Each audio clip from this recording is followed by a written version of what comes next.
Además de leer, ¿prefieres escuchar? Historias al Oído trae las mejores historias del toque narradas por el Lucho. En su voz, las historias cobran vida.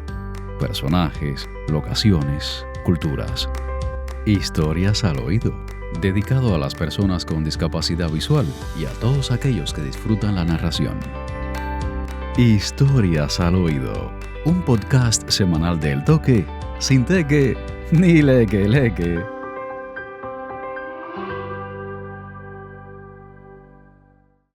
Episodio: ¿Qué hacer ante un bloqueo de Internet en Cuba?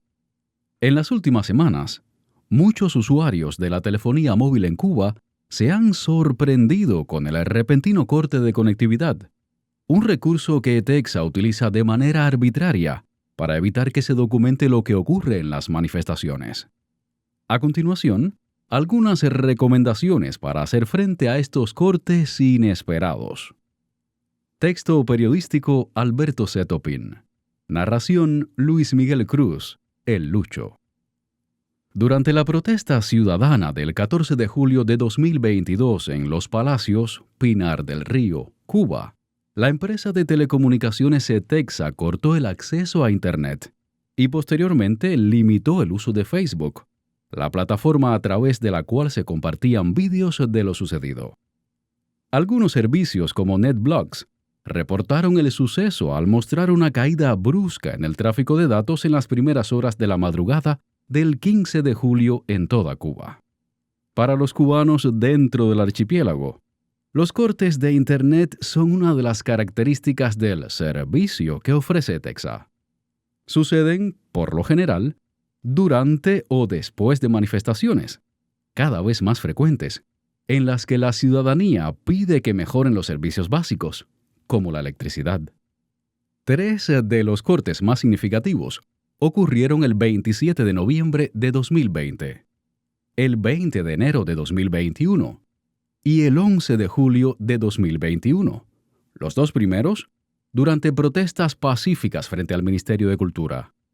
El último, al ocurrir la mayor movilización espontánea en la Cuba de los últimos 30 años.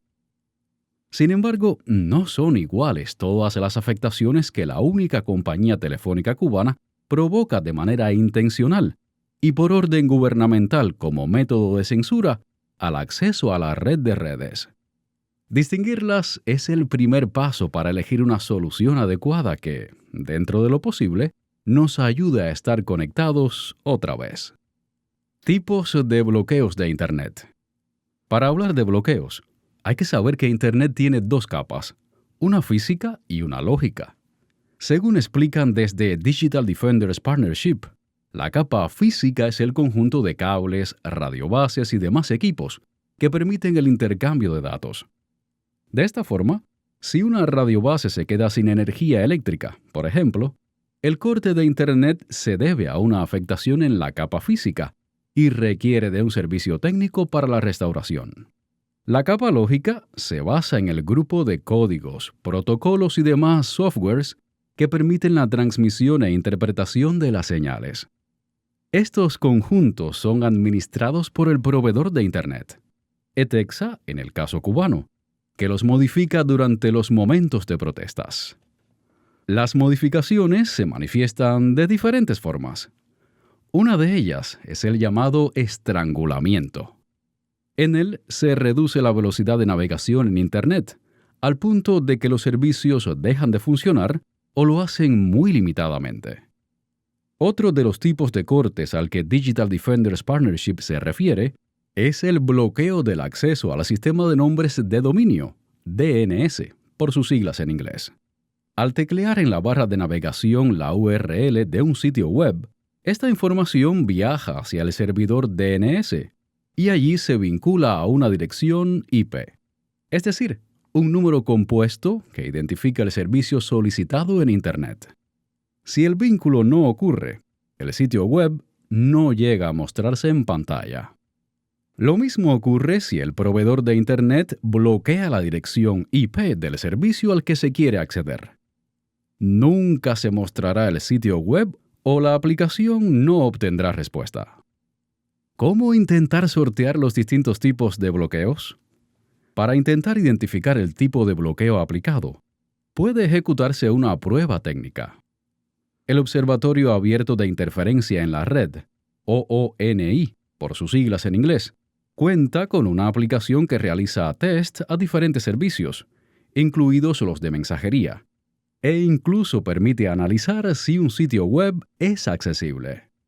Los resultados de las pruebas se suben al sitio web del proyecto y son recuperables. La aplicación está disponible para Android, iOS, Windows y Mac OS. Dentro de los tipos de bloqueos de Internet aplicados en Cuba, uno de los más frecuentes es el estrangulamiento. Quizá es una de las formas más difíciles de burlar. Aplicaciones como Facebook necesitan una velocidad estable para funcionar, dada la cantidad de elementos, fotos, vídeos que brinda. También Telegram necesita ciertos valores de velocidad constantes, sobre todo cuando se tienen muchos chats. Durante algunos estrangulamientos de la red provocados por Etexa, desde el toque se verificó que iMessage, el servicio de mensajería instantánea de Apple, ha continuado funcionando.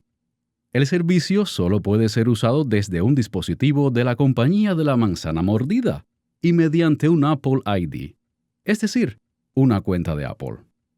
Además, es necesario proveer acceso a Internet a la aplicación Mensajes, utilizada también para la mensajería en forma de SMS. Para usar iMessage, es preciso asegurarse de que la aplicación notifique que está activo el servicio. Los mensajes enviados saldrán en color azul. Otra alternativa sería Signal, la aplicación de mensajería, aunque el tráfico de datos que genera es superior al de WhatsApp, por ejemplo. Pruebas realizadas por el toque arrojaron que un mensaje de 160 caracteres consume casi 5 veces más datos móviles. La app cuenta con un apartado en sus ajustes para evitar censura, lo cual puede ayudar en los momentos de estrangulamiento de Internet. En el caso de los bloqueos por DNS e IP, la opción más viable es la red privada virtual, VPN, por sus siglas en inglés. Con este recurso se abre una especie de túnel hacia otro servidor, y desde allí se procede a navegar incluso por los servicios bloqueados desde Cuba. En el toque se han recomendado varios, como Siphon y Turbo. Algunos son gratuitos y otros de pago. Los servicios de pago resultan más seguros, confiables y estables. Si solo se busca la comunicación con otra persona, una opción sería utilizar WickerMe, una aplicación de mensajería que no requiere número telefónico ni correo para iniciar sesión, solo un nombre.